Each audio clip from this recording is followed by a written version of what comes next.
Y a pas d'école pour apprendre comment s'y prendre pour être tendre. Y a pas d'échoppe pour nous vendre les baisers qui échappent à nos joues qu'on a beau temps. Je suis venu à la musique un peu par hasard. Ce que j'aime surtout, moi, c'est écrire. Et j'ai fait de la musique dès l'adolescence avec des copains, des groupes de punk, des groupes de rock. J'écrivais déjà, mais j'étais trop timide pour chanter les textes que j'écrivais, donc je les faisais chanter par d'autres.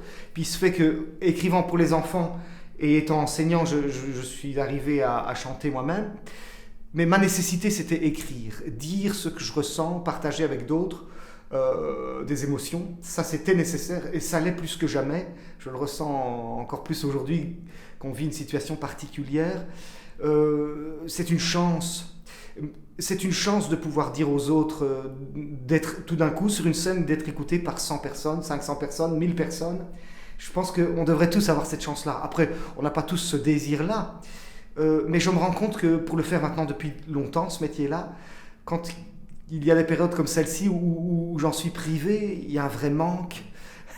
C'est ma drogue, c'est ma nourriture vitale. Et donc voilà, j'ai hâte que ça reprenne. Mais j'ai cette chance. Après, il y a des tas de façons de s'exprimer. Et je pense qu'on peut être tout à fait heureux en s'exprimant autrement que par l'art. Mais moi, c'est devenu ma nourriture quotidienne et quelque chose d'absolument vital. Nous, ce qu'on veut, c'est de l'amour. Yeah, yeah. Tout ce qu'on veut, c'est de l'amour. Yeah, yeah. Nous, ce qu'on veut, c'est de l'amour. Yeah, yeah. Tout ce qu'on veut, c'est de l'amour. Oui. Nous, ce qu'on veut, c'est de l'amour. Yeah, yeah. Tout ce qu'on veut, c'est de l'amour. Yeah, yeah. Tout ce qu'on veut, c'est de l'amour. Tout ce qu'on veut, c'est de l'amour.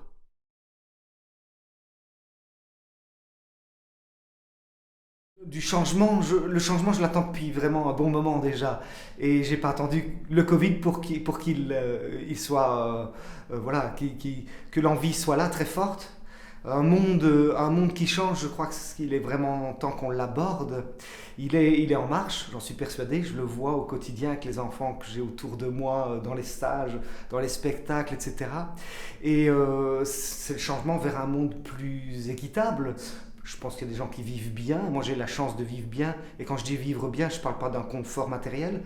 Je parle du fait d'être aimé et d'être en adéquation avec ce que j'attends de la vie. Et je pense que c'est ça le grand changement dont on a besoin. Et probablement que le Covid aura apporté quelque chose de ça. C'est-à-dire redonner du sens aux choses principales, à ce qui compte vraiment. C'est là qu'on se rend compte que les autres nous manquent, ceux qui nous entourent, ceux qui nous sont chers, que les choses qui comptent vraiment, qu'on a envie de faire et qui donnent du sens à notre vie, nous manquent. Donc, pourvu que le Covid soit facteur d'un changement positif.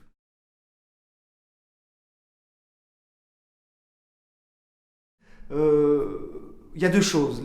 Une chose générale, c'est que le Covid aura forcé les gens à prendre de la distance et leur aura certainement redonné le sens de la relation, de la vraie relation, pas la relation via des supports technologiques, mais voilà, de la relation vraie.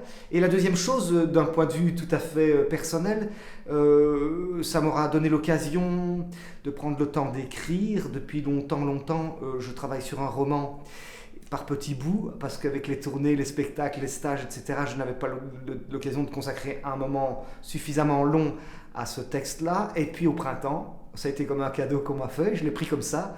J'ai la chance d'habiter la campagne aussi, donc j'ai écrit pendant 3 mois non-stop, du matin jusqu'au soir. Je me suis imposé un horaire comme quelqu'un qui va au bureau, à l'usine. Et je suis arrivé au bout du roman, et même mieux que ça, j'ai trouvé un éditeur, donc le roman va paraître au mois de janvier 2022. Donc quelque part pour moi, le confinement aurait été un cadeau.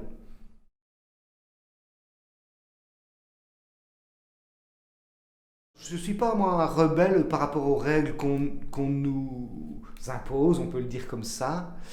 J'ai l'impression que les gens qui sont au pouvoir font ce qu'ils peuvent, en fait, et que la question est bien plus compliquée qu'on ne veut bien le dire, et que les réponses parfois simplistes qu'on nous donne sont en fait des décisions à prendre que je ne voudrais pas devoir prendre moi-même. Et j'ai l'impression qu'en tant que citoyen, oui, je suis écouté, protégé, je dirais. Bon, après, c'est contre mon gré parce que j'ai hâte de refaire de la scène, de revoir les gens, etc. J'ai très très hâte de ça. Mais je crois que ce qu'on nous impose là, c'est pour nous protéger. J'ai juste l'espoir très fort qu'on va nous rendre nos libertés. Là, la question se posera de savoir si, en tant que citoyen, je suis écouté, si on ne nous la rend pas. Mais je suis confiant, on est dans un pays et dans une région du monde où les citoyens ont la parole et sont entendus, je pense quand même. J'ai l'impression que notre monde n'est pas en train de basculer vers totalement un régime totalitariste.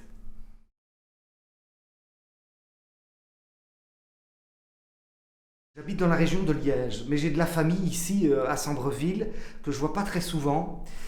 J'ai du plaisir à la revoir et j'ai l'impression que les choses ont évolué dans le bon sens.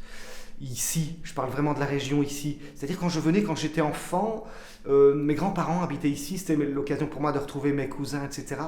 Mais je sentais le poids d'une économie mise à mal. Je le sentais alors que j'étais enfant, qu'on ne m'en parlait pas. Je le sentais à travers les gens, une sorte de lourdeur, c'est ça.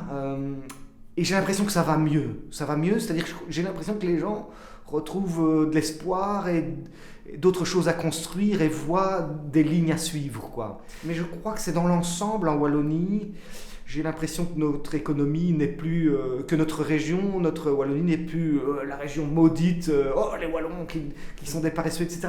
Et qu'on est en train de montrer qu'on est capable d'inventer. C'est pas pour rien qu'il y a autant d'artistes, autant de gens créatifs. Et quand je dis artistes et créatifs, je pense pas forcément vraiment aux gens qui vivent de l'art, mais à tous ces gens qui créent leur profession, leur vie, une autre manière de vivre en société. Il me semble que plus que jamais, on est en train de réinventer notre société. Ici, et ça se sent aussi, et donc voilà, c'est plaisant de sentir ça. Il y a un souffle neuf qui est là, quoi.